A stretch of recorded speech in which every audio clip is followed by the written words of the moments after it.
ഇന്നത്തെ നമ്മുടെ തോരൻ എന്താണെന്നറിയോ? എന്താ, വാഴയ്ക്കാത്തൊണ്ടാണേ.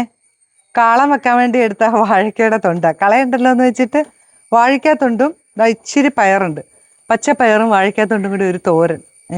ഈ വാഴയ്ക്കാത്തൊണ്ടിൻ്റെ കൂടെ ചെറുപയറൊക്കെ ചേർത്താ ഉണ്ടാക്കുക, വൻപയറ് ചെറുപയറൊക്കെ.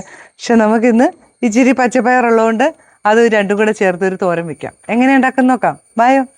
ആദ്യമേ തന്നെ ഇതെല്ലാം ചെറുതാക്കി ഒന്ന് അരിഞ്ഞെടുക്കാം, തോരന് പരുവത്തിലെ പയറും ഇതും. എന്നിട്ട് ബാക്കി ചെയ്ത് വാ. നമ്മൾ വേണ്ട പയറും നല്ലപോലെ അരിഞ്ഞു വെച്ചു. നമ്മുടെ വാഴക്കയുടെ തൊലിയും ഇതൊക്കെ നമ്മുടെ ലീലാമ്മയുടെ അരിച്ചില്ല കേട്ടോ, നോക്കിയേ, നല്ല നൈസായിട്ട് അരിഞ്ഞു വെച്ചു. ഇനി നമുക്ക് ഒരു പാൻ അടുപ്പ് വെച്ചിട്ടുണ്ട്, കുറച്ച് എണ്ണ ഒഴിച്ചു കൊടുക്കുക. കടുക് ഇട്ട് കൊടുത്തു. കടുകൊക്കെ പൊട്ടിക്കഴിഞ്ഞപ്പം നമ്മുടെ കായുടെ തൊലി ഇട്ടു, പച്ചവാഴക്കയുടെ തൊലി, നമ്മുടെ പയറ്, ഒരു പിഞ്ച് ഉപ്പും കൂടെ ചേർത്തു. ഒന്ന് മിക്സ് ചെയ്തിട്ട് ഒരു ചെറിയ വേവുണ്ട് കേട്ടോ, ഒന്ന് വെന്തോട്ടെ. വെള്ളം ഒഴിക്കൊന്നും വേണ്ട, ആവിയിൽ തന്നെ മതി. എന്നിട്ട് നമുക്ക് അരപ്പും കൂടെ ചേർത്ത് കഴിഞ്ഞാൽ ആ ആവിയിൽ, തേങ്ങയുടെ ആവിയിൽ അങ്ങോട്ട് അത് വെന്തോളും. ഇതിപ്പോൾ അങ്ങ് മൂടി വയ്ക്കാം. നമ്മൾ ചെയ്യാൻ പോകുന്നത് എന്നാന്നറിയോ?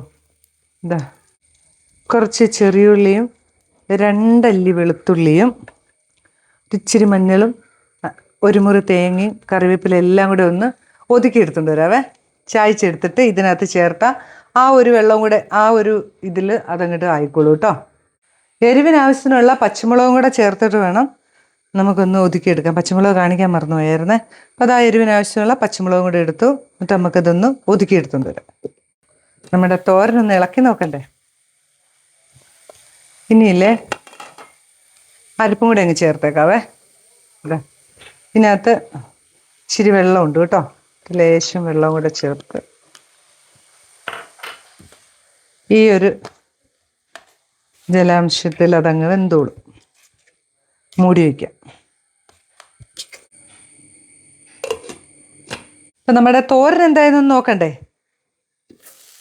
തോരനൊക്കെ റെഡി ആയിട്ടുണ്ട് കേട്ടോ, നോക്കിയേ.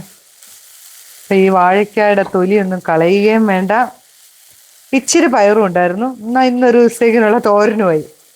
അപ്പം ഇങ്ങനെയുള്ള സാധനങ്ങളൊന്നും കളയാതെ നമുക്ക് ഉപയോഗിക്കാം. കണ്ടോ, തോരൻ ഇവിടെ റെഡി. ഉപ്പൊക്കെ ഒന്ന് നോക്കട്ടെ. ഒക്കെ ഉണ്ടോ. സ്റ്റൗവൊക്കെ അങ്ങ് ഓഫ് ചെയ്തേക്കാവേ.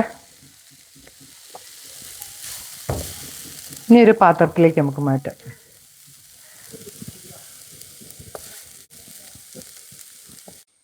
അങ്ങനെ നമ്മുടെ പയറും പച്ചവാഴക്കയുടെ തൊലിയും കൂടെയുള്ള തോരൻ റെഡിയായി. എല്ലാവരും ഉണ്ടാക്കുന്നതായിരിക്കാം.